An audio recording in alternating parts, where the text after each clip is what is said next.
The M4 Sherman is one of the most recognizable tanks of World War II. It can be seen in photos of Normandy, in footage from battles in France, Italy, and even on the Eastern Front. It became the most produced Allied tank, with more than 50,000 built. But along with its fame came a grim nickname: the crew's coffin. Soldiers claimed that a Sherman would ignite like a torch after a single hit, while German Tigers and Panthers supposedly destroyed them by the dozen. Today, we'll uncover where this reputation came from, what the real flaws were, and whether the Sherman truly deserved its dark name. When the U.S. entered the war in 1941, its tank industry was still behind. Germany already had combat-proven armored designs from Poland and France, while America was just beginning mass production. The first serious American design was the M3 Lee, but it was outdated from the start. Its 75mm gun was mounted in the hull, not the turret, making it awkward to aim. Recognizing the problem, U.S. engineers quickly began work on a replacement. The result was the M4 Sherman. The goal was simple: build a reliable, mass-produced, versatile tank that could roll off the assembly line by the thousands. The Sherman weighed around 33 tons, making it about half the weight of a German Tiger. It carried a crew of 5, the standard for the time. Early versions had a 75mm gun, good enough against infantry, bunkers, and light armor. But against German Panthers and Tigers, it was nearly useless. Later upgrades added a 76mm gun, and the British Firefly variant carried a powerful 17-pounder that could defeat heavy German armor. But these only appeared in large numbers by 1944. The early Sherman's frontal armor was about 50mm, later raised to 75mm. By comparison, the Tiger had 100mm, and the Panther had 80-100mm, sloped at sharp angles. That made the Sherman vulnerable, even at long range. Still, the Sherman was fast, up to 48 km/h, and far more reliable than German heavy tanks, which were slower and often broke down. Its greatest strength, though, was simplicity. Like Ford or Chrysler cars, Shermans were built on assembly lines. At peak, one tank rolled off the line every 30 minutes. Beyond its technical features, the Sherman stood out for its thoughtful logistics. American engineers knew that a war fought across the vast landscapes of Europe required not just a powerful tank, but a reliable workhorse that could be maintained easily in the field. That's why the Sherman was built with standardized parts, interchangeable across different models. Crews could swap components or even entire assemblies without waiting weeks for spares. In contrast, repairing a German Tiger or Panther often turned into a nightmare. Their complex systems demanded workshops, rare parts, and long downtime.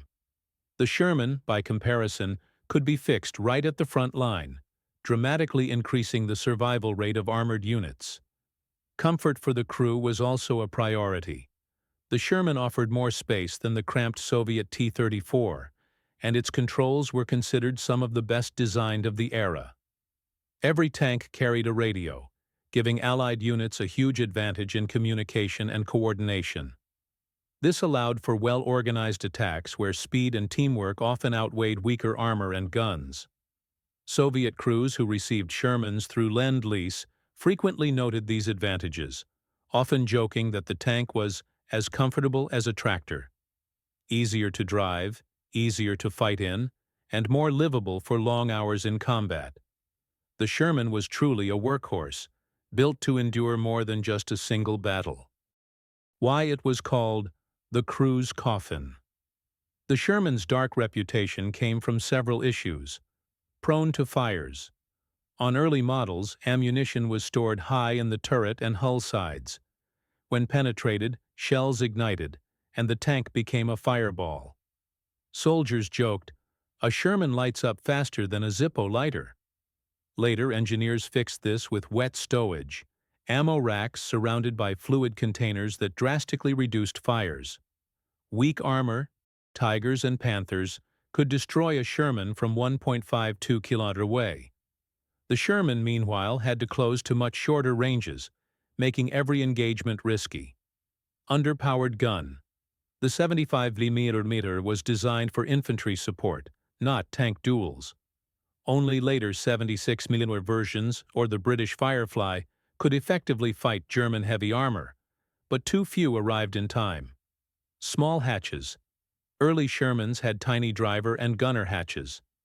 In case of fire, many crews couldn't escape, reinforcing the coffin image. Mass tactics. American doctrine favored numbers. Shermans often attacked in large groups. Losses were real, and the myth grew: it takes 5 Shermans to kill 1 Tiger. Fixes and improvements. The problems weren't ignored. In 1943, wet ammo racks cut fire rates dramatically. Larger hatches were added to improve crew survival. Armor was reinforced, and more powerful guns installed. The M4A3E8 Easy 8 featured better suspension, thicker armor, and a higher velocity gun. The British Firefly, with its 17-pounder, could even kill a Tiger from over a kilometer away. In a one-on-one fight, the Tiger usually won on armor and firepower. But it also had flaws: over-engineered and prone to breakdowns. Too heavy for many bridges and transport. Rare, only about 1/350 built. The Sherman, meanwhile, was reliable, simple, and produced in massive numbers. Even if one was knocked out, replacements were already on the way. The Sherman wasn't just a tank. It was a symbol of American industry. Through Lend-Lease, thousands went to Britain, the Soviet Union, and other allies. Soviet crews sometimes criticized its tall silhouette and weak gun, but praised its comfort, optics, radios, and dependable engine. The Sherman was called the crew's coffin for 3 reasons. Fires in early versions. Thin armor versus German heavies. Mass use that created the impression of endless losses. Yet despite these shortcomings, the Sherman was far from a failure.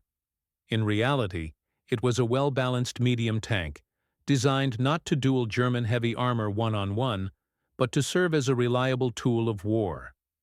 Its strengths lay in mobility, logistics, and mass production. Crews could repair it in the field, spare parts were abundant, and the vehicle was simple enough to keep fighting across the long campaigns of Europe. These qualities made it invaluable to Allied armies.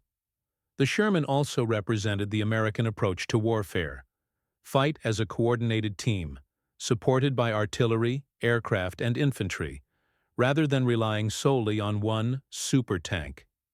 In this sense, the Sherman achieved exactly what it was built for. It supported soldiers, advanced offensives, and ensured that Allied units always had armor ready at the front line. By the end of the war, it was the Sherman, not the Tiger or the Panther, that rolled victoriously into Berlin. Its reputation as a coffin may live on in myths and movies, but history shows it for what it truly was: a dependable workhorse, a product of industrial might, and one of the most important tanks of the Second World War. What do you think? Did the Sherman really deserve the name crew's coffin, or is it a myth exaggerated by films and veterans' memories? Share your thoughts in the comments.